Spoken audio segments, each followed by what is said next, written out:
திபேரியா கடல்.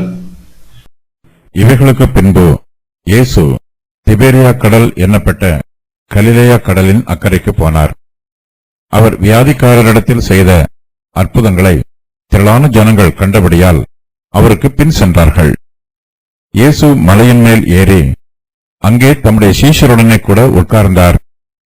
அப்பொழுது யூதருடைய பண்டிகையாகிய பஸ்கா சமீபமாயிருந்தது. கலிலேயா கடலின் அக்கறை. இவைகளுக்கு பின்பு இயேசு திபேரியா கடல் என்னப்பட்ட கலிலேயா கடலின் அக்கறைக்கு போனார். இயேசு கிறிஸ்து 5 அப்பங்களையும் 2 மீன்களையும் ஆசீர்வதித்து ஏறக்குறைய 5000 புருஷருக்கு அற்புதமாக போஜனம் கொடுக்கிறார். இயேசு கிறிஸ்து செய்த இந்த அற்புதம் 4 சுவிசேஷங்களிலும் எழுதப்பட்டிருக்கிறது.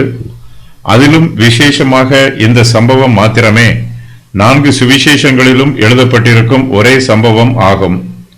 இந்த அற்புதத்தை தொடர்ந்து இயேசு கிறிஸ்து தமது சீஷரிடமும் அங்கு கூடியிருக்கும் திரளான ஜனங்களிடமும் உரையாடுகிறார்.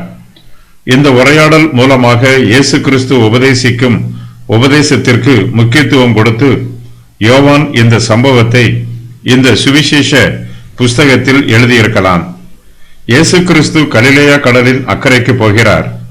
இக்கரையில் இருக்கிற இயேசு கிறிஸ்து படவில் ஏறி கடலை கடந்து அக்கறைக்கு போகிறார். கலிலேயா கடலுக்கு திபேரியா கடல் என்னும் மறுபெயரும் உள்ளது. கலிலேயா கடலில் மேற்கு கடல் ஓரத்தில் திபேரியா பட்டணம் உள்ளது.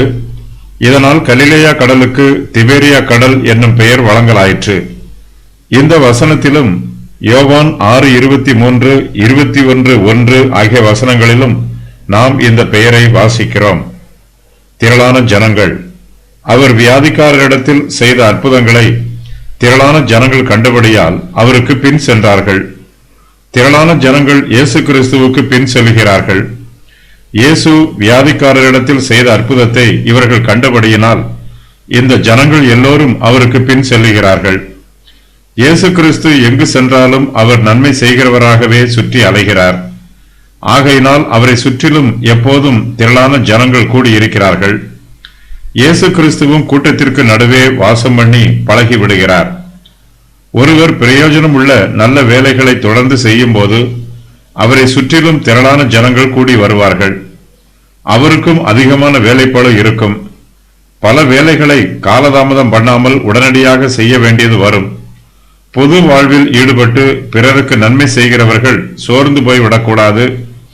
அதிக வேலை இருக்கிறது என்று அங்கலாய்க்கவும் கூடாது. கர்த்தருடைய ஊழியக்காரர்களுக்கும் ஊழியம் அதிகமாக இருக்கும். அதற்காக ஊழியக்காரரும் சோர்ந்து விடக்கூடாது. தேவனுடைய சமூகத்தில் நாம் சந்தோஷமாக இருப்பதே பிரதான காரியம். தேவன் நமக்கு கொடுக்கும் சந்தோஷத்தை நாம் அனுபவிக்க வேண்டும். போதுமான அளவு ஓய்வு நேரம் கிடைக்கவில்லை என்றாலும் வேலைப்பளு அதிகமாக இருந்தாலும் கர்த்தருக்குள் சந்தோஷமாக இருக்க கற்றுக்கொள்ள வேண்டும். இயேசு கிறிஸ்து செய்த அற்புதங்களை கண்டு திரளான ஜனங்கள் அவரிடத்தில் கூடி வருகிறார்கள். ஆனால் இவர்களில் அநேகர் இயேசு கிறிஸ்துவின் அடிச்சுவடுகளை பின்பற்றவில்லை. சுவிசேஷ பொதுக்கூட்டங்களுக்கு திரளான ஜனங்கள் கூடி வந்தாலும் அவர்கள் எல்லோரும் இயேசு கிறிஸ்துவை பின்பற்றுவார்கள் என்று சொல்ல முடியாது. மலையின் மேல் ஏறி. இயேசு மலையின் மேல் ஏறி அங்கே தம்முடைய சீஷருடனே கூட உட்கார்ந்தார். தம்மிடத்தில் கூடி வருகிற திரளான ஜனங்களுக்கு இயேசு கிறிஸ்து நன்மை செய்கிறார். அவர்களுக்கு உதவி புரிய இயேசு எப்போதுமே ஆயத்தமாக இருக்கிறார். அவர் ஒரு மலையின் மேல் ஏறி அங்கே தம்முடைய சீஷருடனே கூட உட்காருகிறார். இப்போது இயேசு கிறிஸ்து திறந்த வெளி பிரசங்கியாராக ஊழியம் செய்கிறார்.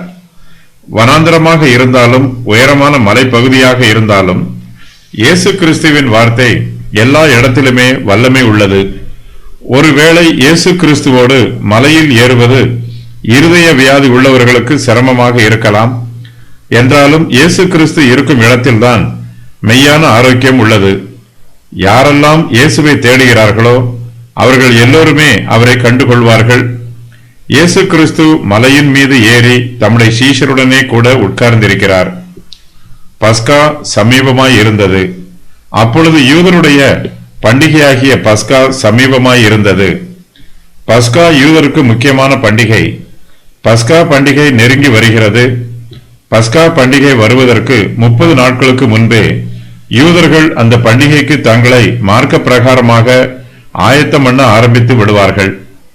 பஸ்கா பண்டிகை நெருங்கி வரும்போது இயேசு கிறிஸ்து எருசலேமுக்கு போவார் என்று எல்லோருக்கும் தெரியும். பண்டிகை காலத்தில் இயேசு கிறிஸ்துவை மற்ற இடங்களில் காண முடியாது. ஆகையினால் பஸ்காவுக்கு முன்பாக இயேசு கிறிஸ்துவை காண வேண்டும் என்று அவரிடத்தில் திரளான ஜனங்கள் கூடி வந்திருக்கிறார்கள்.